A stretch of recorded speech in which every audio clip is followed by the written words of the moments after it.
In this discussion, I want to talk about higher order derivatives, what we might call the standard derivative, the f prime, y prime, dy over dx. That's often called the first derivative of the function f, but a derivative itself is a function and it can have its own derivative. So the derivative of f prime would be the second derivative, and you can denote that by putting an extra accent superscript, and it would be f double prime if you wanted to say it that way.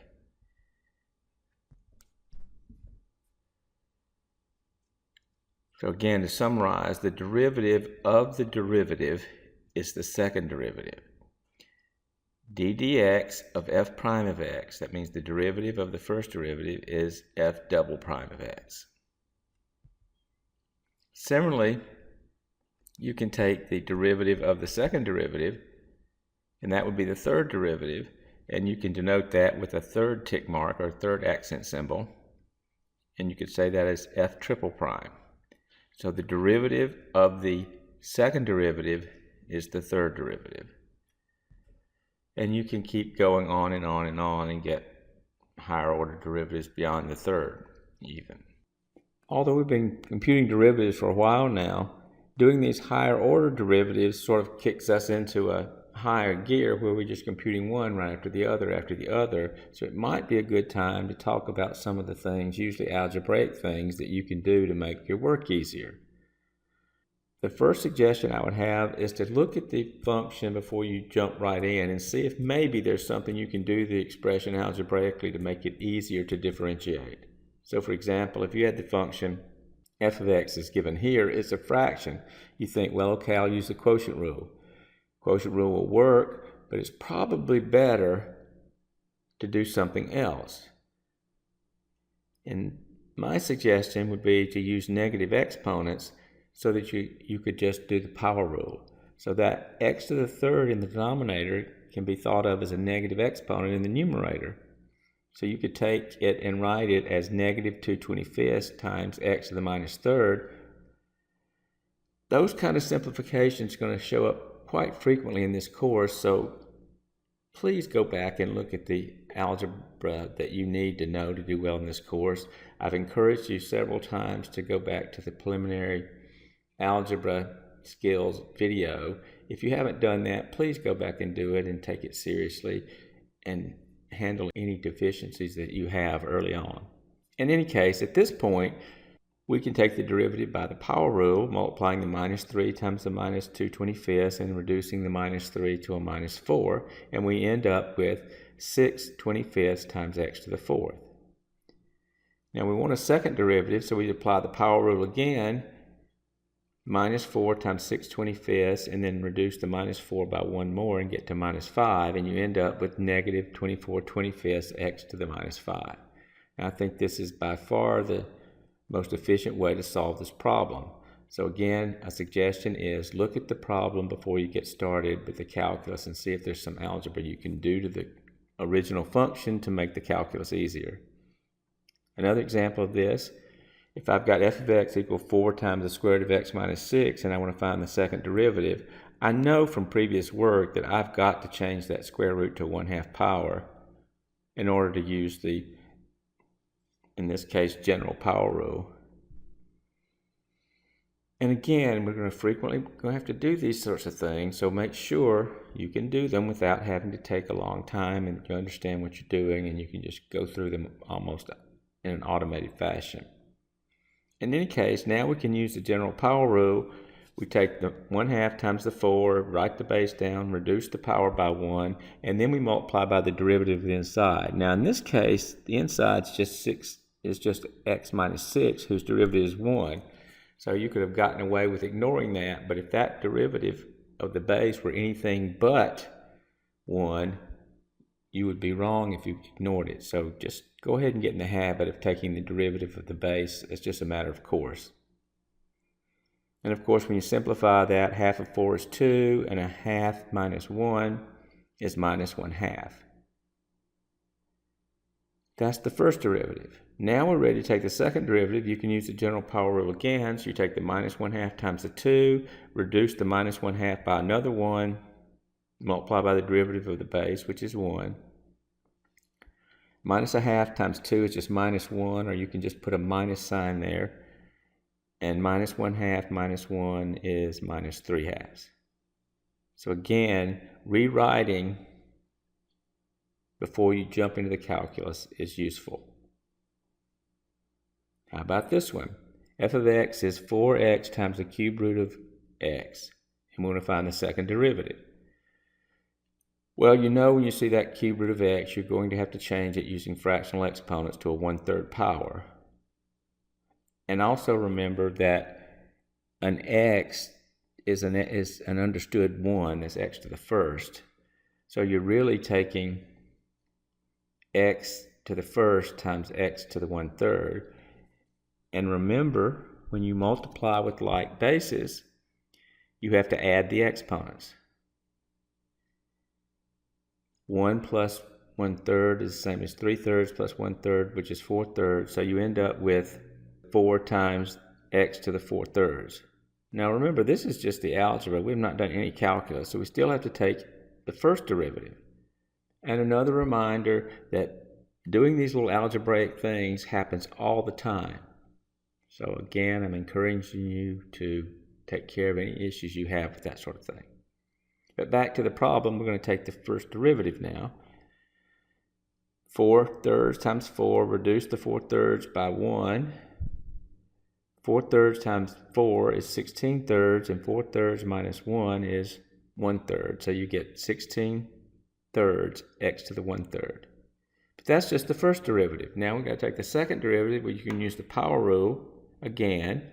Multiply 1/3 times 16/3, you get 16/9, of course, and then subtract 1 from 1/3 and you get negative 2/3.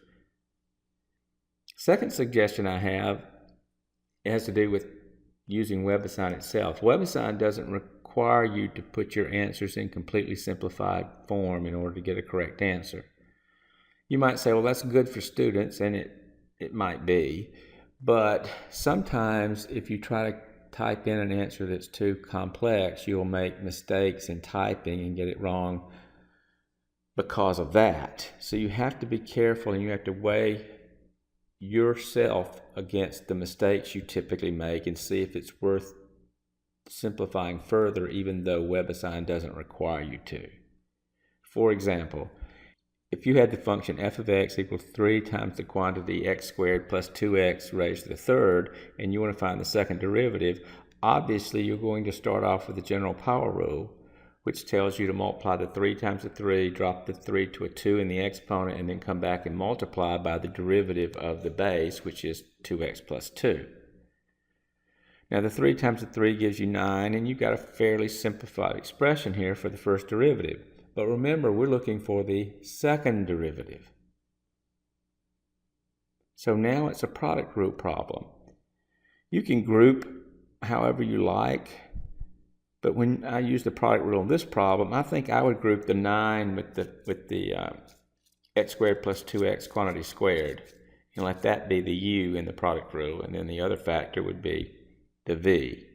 And if you do that, you get u v prime plus v u prime, and of course v is just 2x plus 2, so v prime is just 2, that's easy, and u is 9 times the quantity x squared plus 2x quantity squared, and that's going to be a general power rule, so you bring the 2 times the 9, drop the 2 down to 1 in the exponent, and then multiply by the derivative of the base, which is 2x plus 2. And just cleaning it up slightly, the 2 times the 9 will give you an 18 there. And here I just put the 18 in the first position. So I've just sort of cleaned it up slightly. The thing is, you can keep going. You can simplify that further. WebAssign will accept this answer. So you've got to think, do I want to just stop here and carefully type in this answer? Or do I want to keep going and simplify it to something that's easier to type in?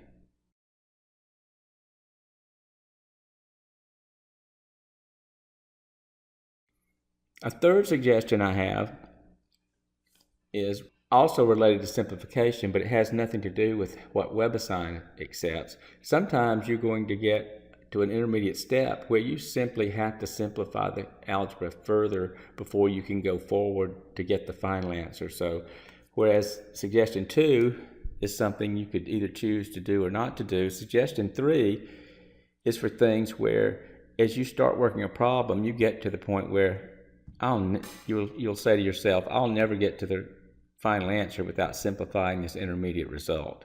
So it's the same sort of thing, but it's something where you don't have so much choice about it. You pretty much have to do this. For example, if I gave you this quotient rule problem, you know you're going to apply the quotient rule. High over low is low d high minus high d low over low squared. Those derivatives are very easy to take, so I'm not going to belabor that calculation. But when you get to this point, you're going for the second derivative, not the first, so you're going to pretty much have to simplify this. It's not as if you're typing that in as your final answer. If you were, WebAssign would accept it, but that's not your final answer. You pretty much have to simplify this in order to go forward. So you need to do the algebra regardless, because WebAssign is not going to get that intermediate step typed in anyway. It's something you have to do for yourself to get to the final answer. So we have to keep simplifying this. And what you're going to do is you're going to multiply out these two using the FOIL method, and then you're going to square this using your formula for squaring a binomial. I'm not going to belabor that point, but when you do that, you'll see you get some cancellation here. Be very careful about this minus sign. It's got to distribute to all these inside. And then look for like terms. You've got a 2x squared minus an x squared, and then you've got some numbers to combine. So you end up with x squared minus 8x minus 48 over the quantity x minus 4 quantity squared. Now that's just the first derivative, but we've finally gotten it simplified enough that we can take a shot at the second derivative. So continuing, there's the first derivative. We've got to use the quotient rule again. Low d high minus high d low over low squared. If you want to leave your answer in a form that's not completely simplified, I would probably at least go ahead and take care of the numerical parts and put them in front. You got 1 times 2 is 2. And of course there's a minus sign there, so that 1 times 2 becomes 2, but you've also got this minus sign. I would at least do that much, but you could consider entering that as your final answer. WebAssign would accept it. Or you could keep simplifying and try to write it in simpler form. I'm not going through that part of it here because I've already discussed that earlier, but it's your choice to make. If you get to a point where you know you have the right answer, but that you could simplify it more, you have to decide whether you want to do it that way or take the extra algebra and get a simpler looking answer. You decide. For example, I could ask you to find g triple prime of t for the function g of t equals negative t to the fourth plus 2t cubed plus t plus 4. To do that, you would have to go through finding the first and second derivatives, and you'll eventually end up with the third derivative. So just using the rules you've learned so far, the derivative of g of t, g prime of t, is minus 4t cubed plus 6t squared plus 1. That's the first derivative. Then you take the derivative of the first derivative, and you get minus 12t squared plus 12t. That's the second derivative. And then, of course, the third derivative, which is what you're looking for, would be the derivative of the second derivative. So the third derivative, g triple prime of t, would be negative 24t plus 12. Fairly simple concept. You can take higher order derivatives by continuing to take derivatives of derivatives. I could then ask you to evaluate that at a particular point. So if I wanted to know what the third derivative was when t is equal to 2, I could ask you to find g triple prime of 2. You would simply plug 2 in place of t, and you would end up with negative 36. I've mentioned the first, second, and third derivatives and alluded to the fact that you can have higher order derivatives. Once you get to a certain point, adding more and more of these accent symbols, or what you might call tick marks, gets sort of unwieldy. So at some point, the notation is to change and just put a superscript with the order of the derivative in parentheses. So if you wanted the fourth derivative, you would do y to the power of, and in parentheses, you would put a 4.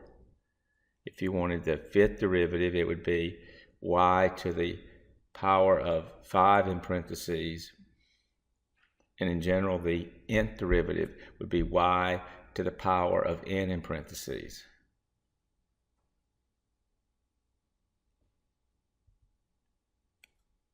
Simple idea. Higher order derivatives just come from taking derivatives of derivatives, and you can go as far as you like as long as the derivative function you're dealing with remains differentiable.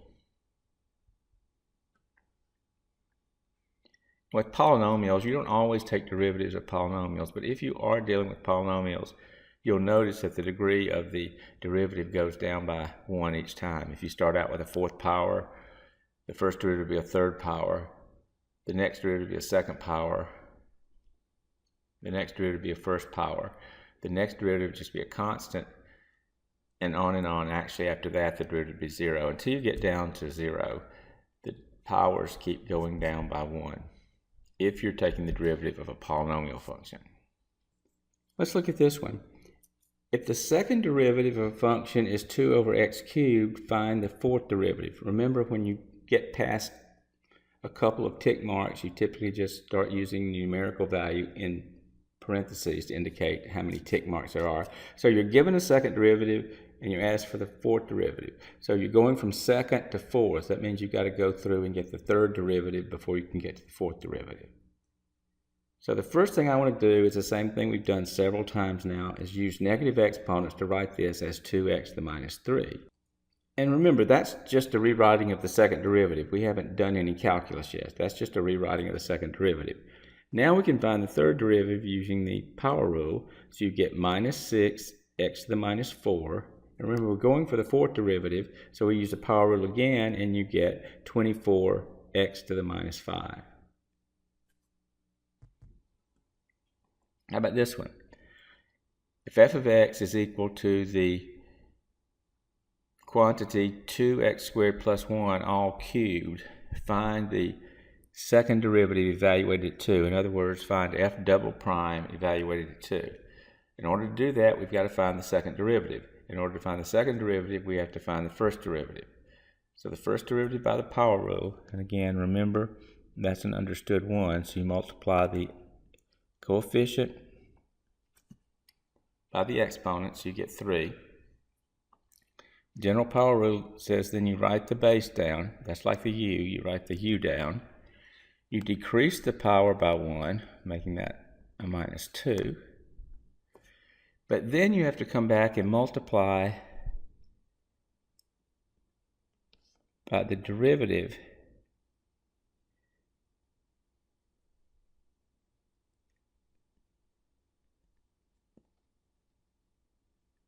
of the inside function. The derivative of 2x squared plus 1 is 4x. And you want to clean that up a little bit. You can take the 3 times the 4x and get 12x. So you get 12x times the quantity 2x squared plus 1 squared.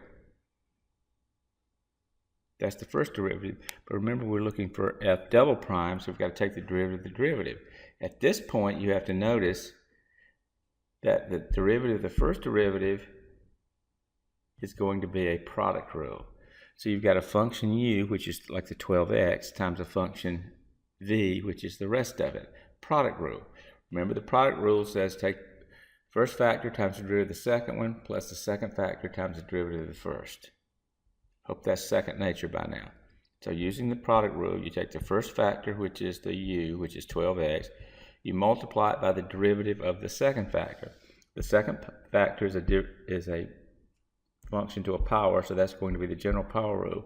You bring the 2 down front, you write the base down, which is 2x squared plus 1, but then you reduce the power by 1, so the 2 becomes a 1, And finally, you take the derivative of the inside function. The derivative of 2x squared plus 1 is 4x. That's half of the product rule. Now you add the plus sign and you reverse it. You take the second factor, which is the 2x squared plus 1 quantity squared, and multiply it by the derivative of 12x, which is just 12. Now you want to clean that up a little bit. So you can notice you've got a 4x times a 12x, which is, and then times another 2. So 4 times 12 times 2 is 96, and x times x is x squared. That leaves the 2x squared plus 1 just to the first power, and you don't have to write the power of 1. And then on the other side, plus, I would just simply write the 12 first. It's just the standard way to write it. You don't really have to, of course. Now remember, we're going to take the second derivative and evaluate it at 2. So all we have to do now is plug 2 in for every x and do the calculation. So when you plug 2 in to the second derivative, you get this long arithmetic problem, but you have to be careful. You're going to take the 2 and square it, that'll be 4. You're going to take this 2 and square it, which is going to be 4, but then times another 2 is going to be 8. So the 2 squared is the 4 here. The 2 times 4 is the 8 here. Let's see, what else? You've got 2 squared here is 4, but then we multiply it by another 2, you end up with an 8. That's this. The 96 just stays 96. The plus 1 just stays plus 1. The 12 stays a 12. And this plus 1 stays a plus 1. So now you want to work inside the parentheses and multiply any products together. So this 8 and 1 is going to be 9 in both of these places, and then you're going to have to do 96 times 4. When you do all that, you'll get 384 times 9 plus 12 times 81. Remember, this 8 plus 1 here gets squared. And then you've got 384 times 9 plus 12 times 81, and that comes out to be 4,428. A lot of arithmetic, but not difficult. I just want to wrap up by reminding you that this discussion did not introduce any new derivative formulas, but it did give you and does give you plenty of opportunities now for practice, computation of these derivatives. And I hope illustrates how important it is to have some basic algebra skills that allow you to take these equations and write them in a form that's more reasonable to take derivatives of. Practice that too. Everything feeds off of each other. If your basic algebra skills are good, you're going to be able to focus more on the calculus part. If your algebra skills are on the weak side, you need to spend some extra time addressing that. Take advantage of this opportunity. Practice. You cannot practice too much. Review any of the skills you think are weak. Go back to the preliminary skills video that I've been pushing you toward. Go through that. Get help where you need it. Later on, if you'll do this early on, you will be glad that you did this. If you wait until it's too late, then of course you're going to wish you had.